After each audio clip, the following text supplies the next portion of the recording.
Hi, it's Halbert again, and I want to give you some advice on becoming somebody who's of value quickly so that to clients so that you can start getting paid professional copywriting jobs. Okay. So as I mentioned in a previous video, you want to start studying strategy and funnels and other informations because it leads to more jobs as well as making you worth more money to your clients. So if you end up talking to clients and you say, you recognize that this is a great opportunity for them to do a book funnel, you can get the job of even writing the book, but you can get the job of, creating the Facebook ad that offers the book and the landing page and the book description and so forth. You're creating more work for yourself as well. But you have to know how these strategies work. That's why in our membership program, Halbertising, and yes, you should join Halbertising, but I'm going to give you tips without joining Halbertising.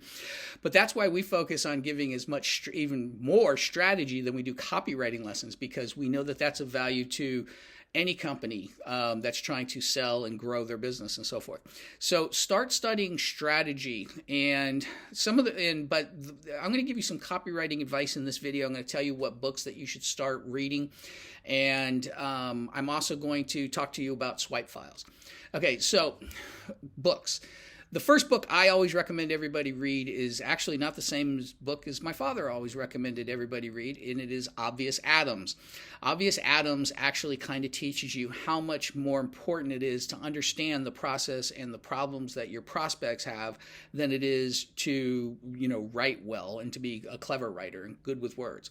So look up Obvious Adams. It's free online all over the place, and it's a very, very, very short book. In fact, the best copywriting books, in my opinion, are short books, and you get a lot out of them every time that you read them. It reminds you of things that you should be doing. Okay, the other two books that I'm going to recommend are the first two books my father always made everybody read, which is My Life in Advertising and Scientific Advertising. That's actually one book written by Claude Hopkins, and it's great for understanding the direct response world. It kind of helps you a little bit more in understanding strategy as well as copywriting and marketing, because that is more important. Again, you're going to hear this over and over, more important than writing well, than being, than having all the best words or writing writing poetically and so forth. So do that. Another one, and this one's kind of hard for people to really grasp their head around, is the Robert Collier letter book. The Robert Collier letter book is a series of letters that Robert Collier wrote, but it was written so long ago that a lot of times you kind of forget how you have to understand the value of this book. You have to know how to translate it into today's writing and so forth, because, it's kind of like understanding the stories of Shakespeare. And, even though, so there's a lot of movies you watch that are really basically a modern version of Romeo and Juliet. But the Robert Collier letter book is the second book he used to make everybody read. In fact, we were tasked often with the job when it was out of print to go find copies. And if it was in a library, try and grab that copy and pay the fine for it. Unfortunately, there's copies of it, inexpensive copies on Amazon and so forth. Get the Robert Collier letter book. Don't go take it from a library.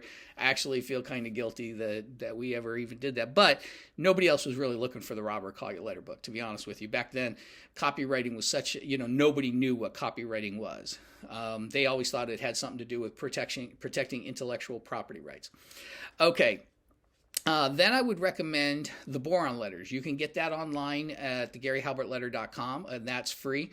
But I would recommend you buy my version of it off of Amazon, because at the end of each chapter, I give you some insider and background information that nobody else knew.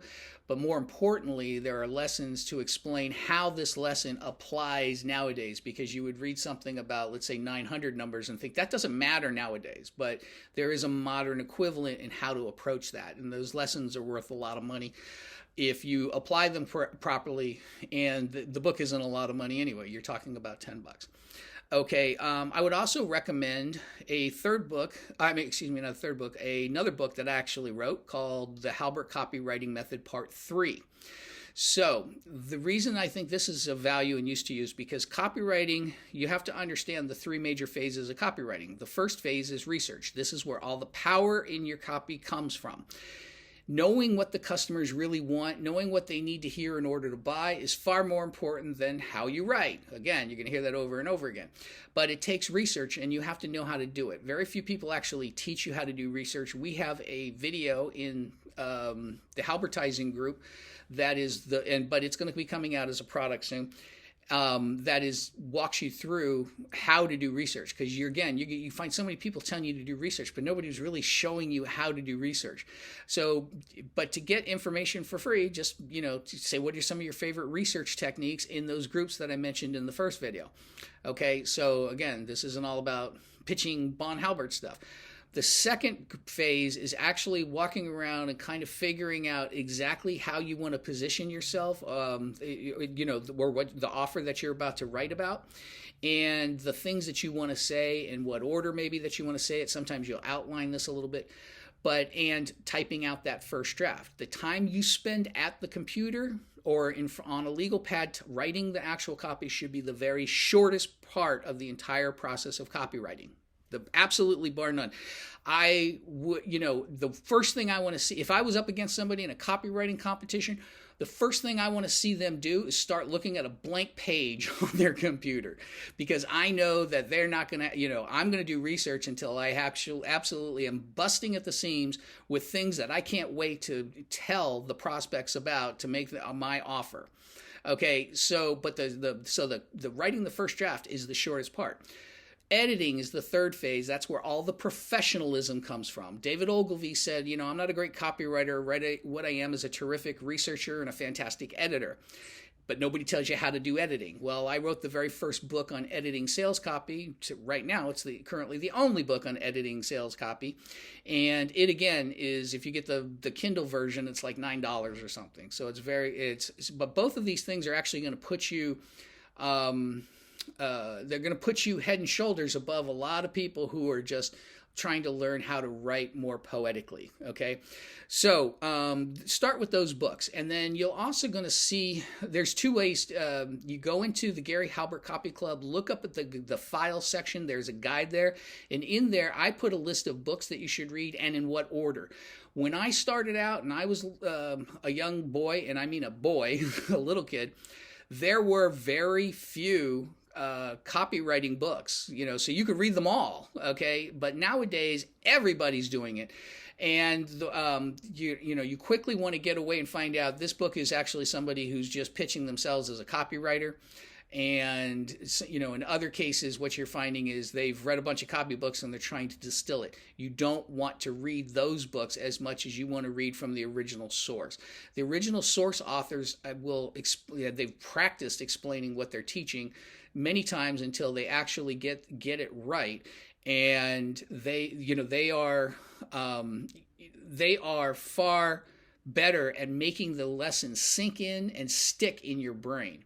So don't start following a bunch of notes. The difference between somebody who went to a conference and sat and listened to a particular subject about anything in direct response marketing for an hour is got it a lot better than somebody who's just skimming somebody else's notes. It's just true. It sounds like it's going to save you a lot of time, but all it's going to do is make you not understand the value of what's in there. And it's just don't do note learning. Take notes as you go. And the reason you take notes is to remind you of how important something is. And the reason actually for studying you take notes on books that you're reading is because writing it down yourself makes it stick into your brain. You're not reading somebody else's notes is not going to help it stick into your brain. So that's another tip I wanted to give you. Okay, now let's talk about swipe files. Unfortunately, my dad's the one who popularized the term swipe file. He might have even coined it. I can't find anybody who used it before him. But he never meant it to be used the way that copywriters are using it today. So what copywriters are doing today, and this is a huge mistake, is they get a client. Let's say it's a furniture client, and they say, I got to write an ad to sell this furniture. And so they go around and they ask everybody in their groups and their buddies, hey, anybody got any good furniture swipes? And they start looking at these ads. And as they start looking to them, guess what happens pretty soon? They're writing an ad that looks a lot like their, everybody else's furniture ad. So it doesn't stand out and it's not very special.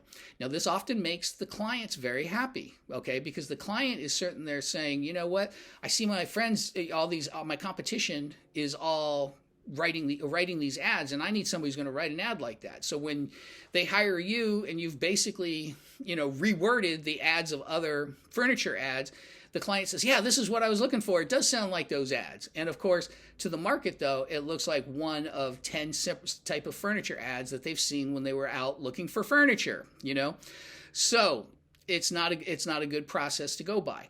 I'm going to give you some hints on how to use a swipe file properly, and swipe file is pretty good, but what you'd rather do is do your own research, right?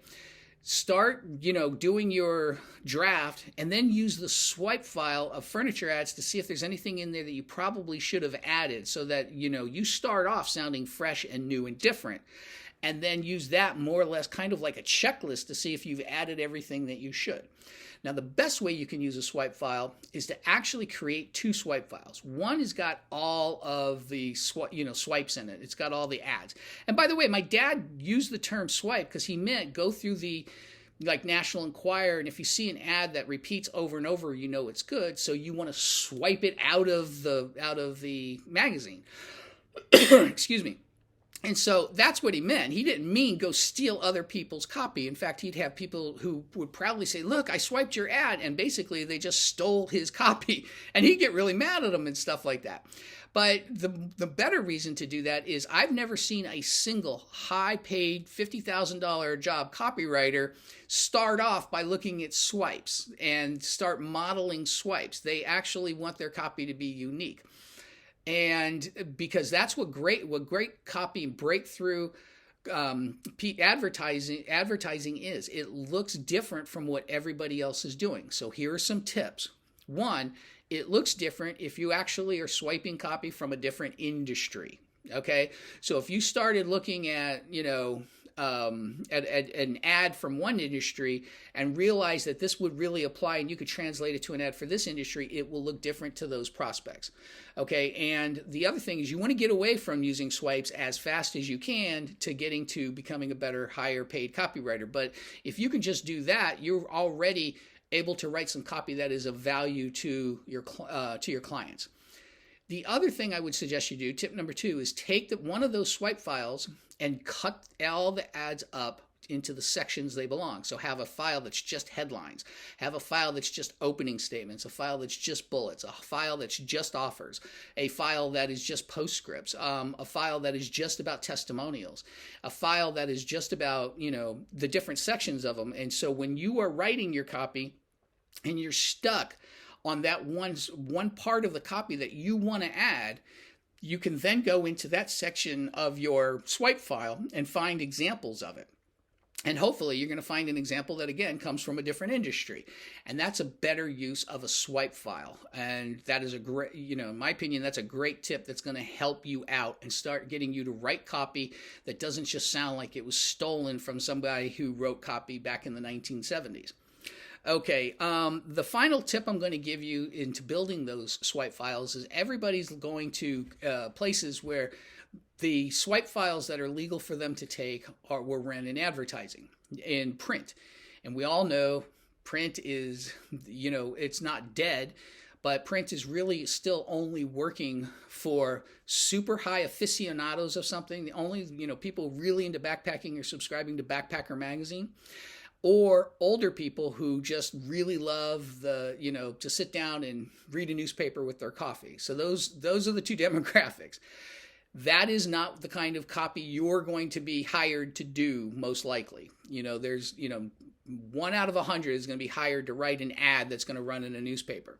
Where you're actually going to be hired to write for is websites, Facebook ads, YouTube ads, Instagram ads, write landing pages, and to be writing email sequences and so forth.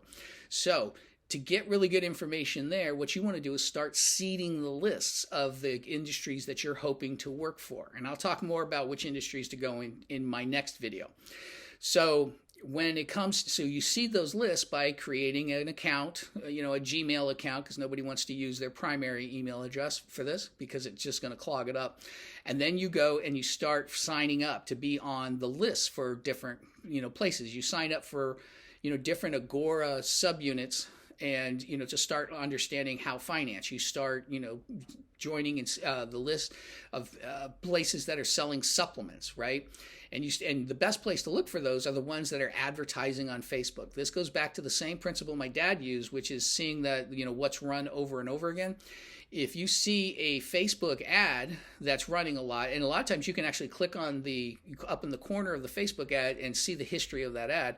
But if you see a certain organization is constantly pitching you something, they're spending money. They're not doing that unless they're getting a return on their investment. So sign up for those to be on those lists and you start collecting a swipe file that's made out of those emails that they're going to send you, and then start making a swipe file out of the landing pages and the sales pages that they send you. That's going to be a better, modern, more applicable swipe file for you to start looking at. The other thing you can do is go back really far. Sean Vossler is out there always trying. He's now kind of like, becoming the unofficial historian of direct response copywriting. And, but the one thing I find is that if I start looking at magazines from a long time ago, in fact, me and my buddy Sam were in New York, and we were looking at these magazines like Cosmopolitan back from the 70s, and they got some great ads in there. And a lot of times, if you were to take those ads and kind of repurpose and use pieces of them, again, in the same way that I'm talking about, not ripping them off for the same industry, you could come up with some really fantastic copy. Okay. And so a lot of the times you want to go back even further, as far back as you can, and you'll start getting ideas. But the way that you use a swipe file, the way my dad was trying to teach people to use it properly, is you take the swipe file and you say, this is what they are doing. Okay. And this is where they're calling out the target by their need. They are, they're not, so he would never copy their words. He'd start calling out the target audience by their need. And one of the things that I teach with my copy guides inside Halbertizing is, that sometimes you're addressing people who don't know that they have a problem. So you call them out by their symptoms. So basically the symptom of all my prospects is they're middle-aged guys who have, gained an extra couple inches of belly fat. So I'll call them out in an ad and say, have you gained an extra couple inches of belly fat that you're finding hard to get rid of? That will, that's how you would apply something like that. So when you're doing is you're breaking it down as to what they're doing, not breaking it down and copying the exact words that they are using. That would be, it's first of all, it's intellectual robbery is what it is, but beyond that, it's actually just not a good practice. It's not going to sound unique and exciting and new to the prospects, and it's not going to do nearly as well. Okay, so this was video number 2 in the series, and look out for the next video coming up. And once again, good luck.